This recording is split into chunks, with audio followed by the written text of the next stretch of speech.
Hello everyone, this is Karthik from IT studying in IRE College. My roll number is 230. Today on concept video, my topic is powers of matrix by diagonalization method.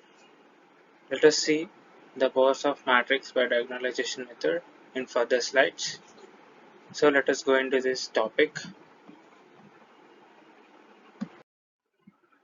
First, let us know what is diagonalization method.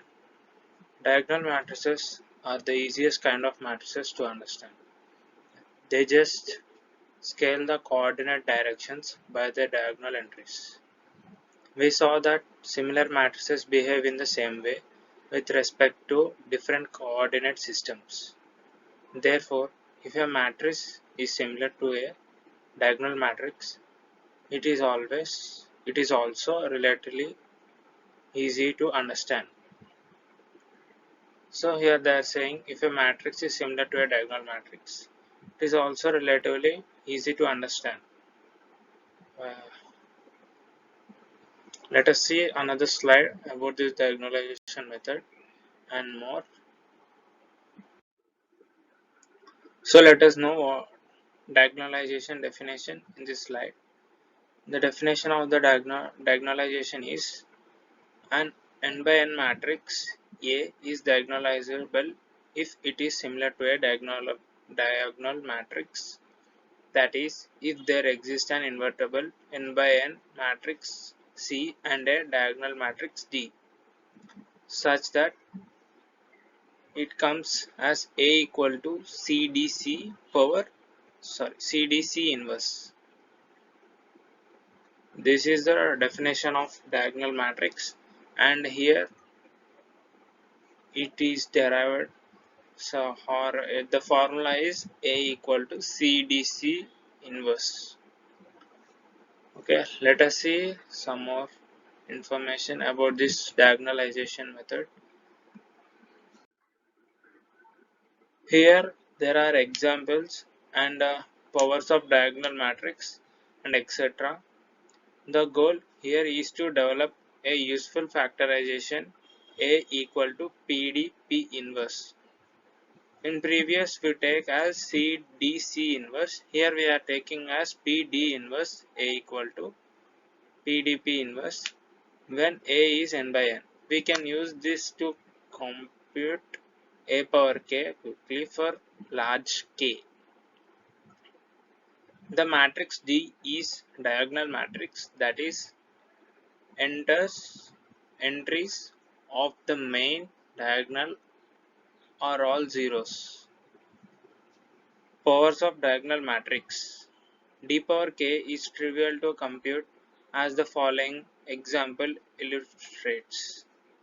Let us take an example. Let D equal to, we are taking a matrix 5 0 0 4 2 by 2 matrix. Compute D square and D cube in general where k is a positive integer.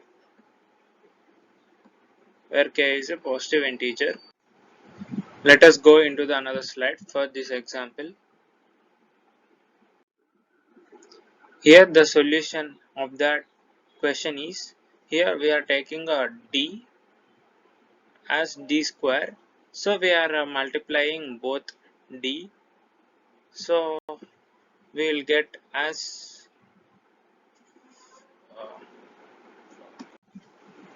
here we will get 25 0 0 16, and similarly by taking D cube, so we have to do D square into D and we'll get a value. And so as we said, here D power k equal to 5 power k, 0 and 4 power k. So let us see another slide for more information on. Here we are taking another example for diagonalization method. Let A equal to 6 minus 1 2 3. Find a formula for A power k given that A equal to PDP inverse where P equal to 1 1 2 1 2 and D equal to 5 0 0 4 and P inverse equal to 2 minus 1 minus 1 1. So here the solution is, first, as we did in the before example, we are taking a square. So here the PDP inverse and PDP inverse, we are multiplying it, and we are taking PD as common, and here DP inverse. Okay, we will get a PD square P inverse. Again we are doing a cube as we did in the before sum, a cube, and here we are using a square into a. So as we get here, the a square value is PD square P inverse. We are substituting in this and a value in this, and we are taking PD square as a common, and we will get the value is PD cube P inverse. So let us see this continuation example. In general, a power k equal to PDK P inverse. So here we are taking 1, 1, 1, 2, and this we know in before example only.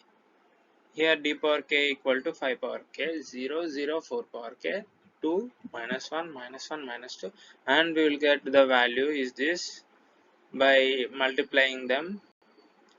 So this is about diagonalization. Let us see what is diagonalizable. A square matrix A is said to be diagonalizable if A is similar to a diagonal matrix, that is if A equal to PDP inverse where P is invertible and D is a diagonal matrix. So here the diagonalizable is a square matrix A is said to be diagonalizable if A is similar to diagonal matrix, that is if A equal to PDP inverse where P is invertible to a diagonal matrix. Let us see the theorem of diagonalization. Here A, an n by n matrix A is diagonalizable if and only if A has a n linear independent eigenvectors. This we know and before only. In fact, A equal to PDP inverse with D a diagonal matrix if and only if the columns of P are n linearly independent and eigenvectors of A. In this case, the diagonal entries of D are eigenvalues of the A that correspond respectively to the eigenvectors in A. Let us see an example about this. Diagonalize the following matrix if possible. A equal to, here they have given a 3 by 3 matrix 2 0 0 1 2 1 minus 1 0 1. By taking first what we have to do, the steps, there are 5 steps totally. So we are what we have to do, let us discuss. First we have to find the eigenvalues. Here the characteristic equation A minus lambda I we have to take, and that so we have to find the eigenvalues of A. After finding, we will get the values of eigenvalues. After that, find 3 linear independent eigenvectors of A. uh, So we have to substitute the eigenvalues. So we will get a 3 linear independent eigenvectors. So we have to take lambda values as eigenvalues, and we have to take a 3 linear independent eigenvectors. After we will get eigenvectors. After that, construct P the vectors in step 2. We will get eigenvectors values. So we have to construct the vectors as a P matrix. After that, construct D from the corresponding eigenvalues. By using the eigenvalues, we have to construct a D. After that, the last step is check your work by verifying that AP equal to PD. So matrix AP equal to PD. We have to check it whether they both are equal or not. If they are equal, it is a diagonalizable matrix, as we said. This is about the diagonalization and the power of diagonalization, or the powers of matrix by using diagonalization method. Uh, Thank you.